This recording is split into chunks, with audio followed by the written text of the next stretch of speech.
चलो चलो masuk leno masuk jatuh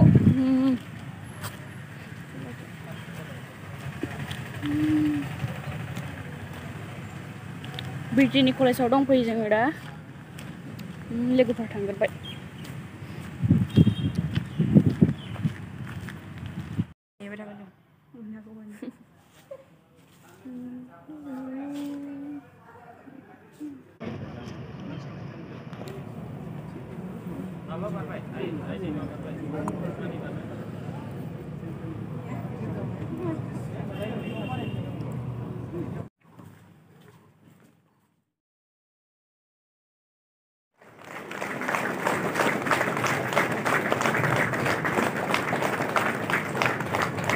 बे समाव थोंजोङै दिनैनि बे हाबाफारियाव गासैखौबो बरायबाय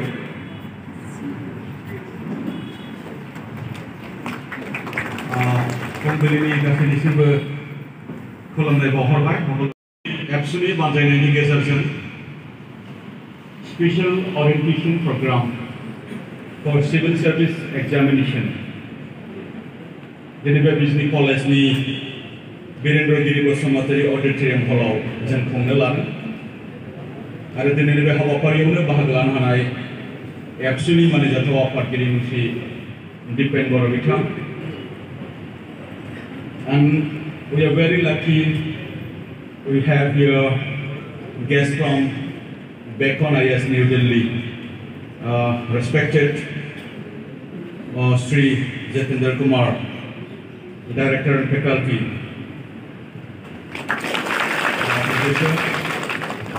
I want Director and Faculty, Bekon IAS New Delhi. Please, sir, give your introduction, please. आरो बे समाव आङो सिनायथिनि सिगांजों आमार लोगोफोरखौ उपस्थित थाखिबा नर्थ इस्ट यूथ फाउंडेशनर आमार डायरेक्टर श्रीजुत रंजन कुमार बरुवा तेखेतको निजर परिचय দিব কাৰণে অনুৰোধ কৰিছোঁ सिविल सर्विस एग्जामिनेशन भारत में 2 ऑर्गेनाइजेशन कराती हैं, एक यूपीएससी है एंड एक हिंदी या इंग्लिश में चलेगा? ठीक ठीक, तो मैं मिक्स करके बोलूँगा हिंदी और इंग्लिश। सो एग्ज़ाम आपका सिविल सर्विस एग्जामिनेशन है एग्ज़ाम का नाम, और उसका 2 आप लोगों के लिए, क्योंकि सब आसाम के हैं, 2 ऑर्गेनाइजेशन आप लोगों के लिए कराती है, एक यूपीएससी और एक आसाम पब्लिक सर्विस कमीशन।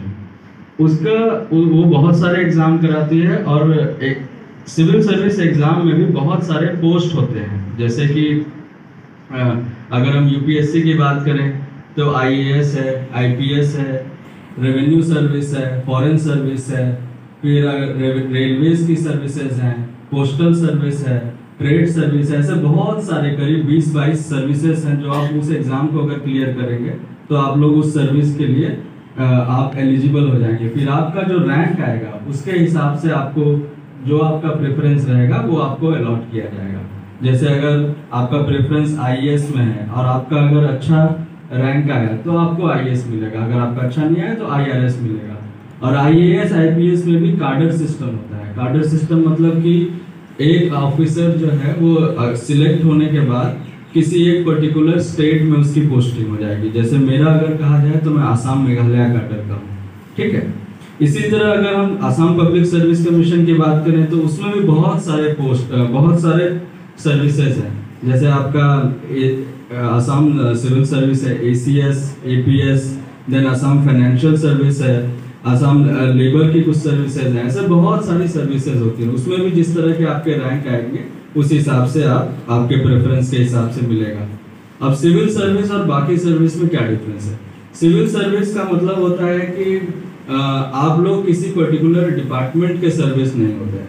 आप लोग एक मैजिस्ट्रेट का आपको मैक्सिमम काम आपको एज ए मैजिस्ट्रेट करना होता है, तो आप डिस्ट्रिक्ट में पोस्टिंग होती है और आसाम सेक्रेटेरिएट में आपकी पोस्टिंग होगी। और अगर हम आईएएस की बात करें तो उसकी उनके कार्डर में पोस्टिंग होगी, या फिर वो केंद्र सरकार मतलब सेंट्रल गवर्नमेंट में उनकी पोस्टिंग हो सकती है। मोटा मोटी मैं ब्रॉड पिक्चर बता रहा हूँ, इसमें बहुत सारे छोटे छोटे नुआंसेस हैं जो अभी आप लोगों के लिए उतना ज़रूरी नहीं है। अब ये है कि सिविल सर्विस में बहुत ज़्यादा डिटेल में मैं नहीं जाऊँगा कि आने का क्या मोटिवेशन होना चाहिए, बट सिविल सर्विस में आने के बहुत सारे मोटिवेशन हो सकते हैं। आप लोगों को एक कंफर्टेबल लाइफ का मोटिवेशन हो सकता है, एक पावरफुल पोजीशन का मोटिवेशन हो सकता है, एक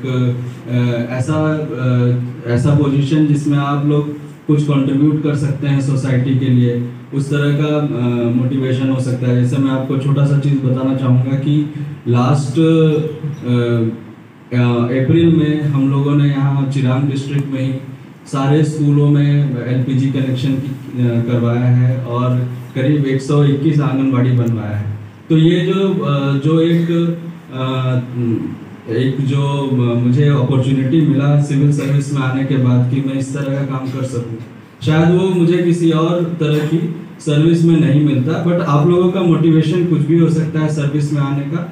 एक अपना मोटिवेशन क्लियर रखिए कि आप लोग क्यों आना चाहते हैं सर्विस में। वो जब आप एग्जाम प्रोसेस में जब आप एंटर करेंगे वो मैं आगे बताऊंगा, बट अगर आपका मोटिवेशन स्ट्रांग है तो आप जो एग्जाम प्रोसेस में जब आप एंटर करेंगे तो वो एग्जाम प्रोसेस में जो हार्डवर्क चाहिए, जो एक डेडिकेशन चाहिए, वो आपको उसी मोटिवेशन से मिलेगा। क्योंकि एग्जाम प्रोसेस थोड़ा टफ प्रोसेस है and it requires a very deep ingrained motivation to get through that process.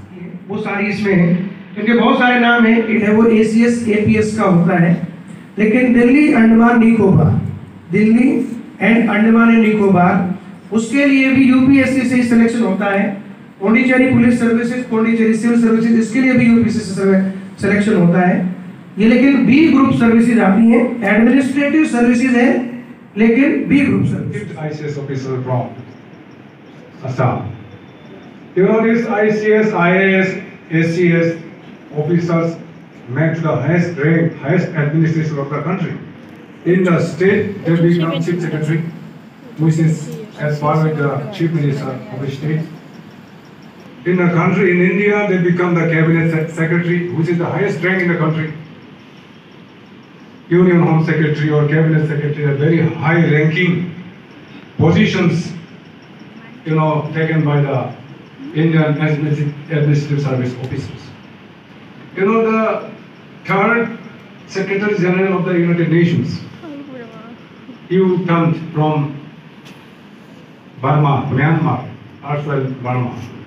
He was also a civil servant. So civil servant makes the highest level of the position of the administration.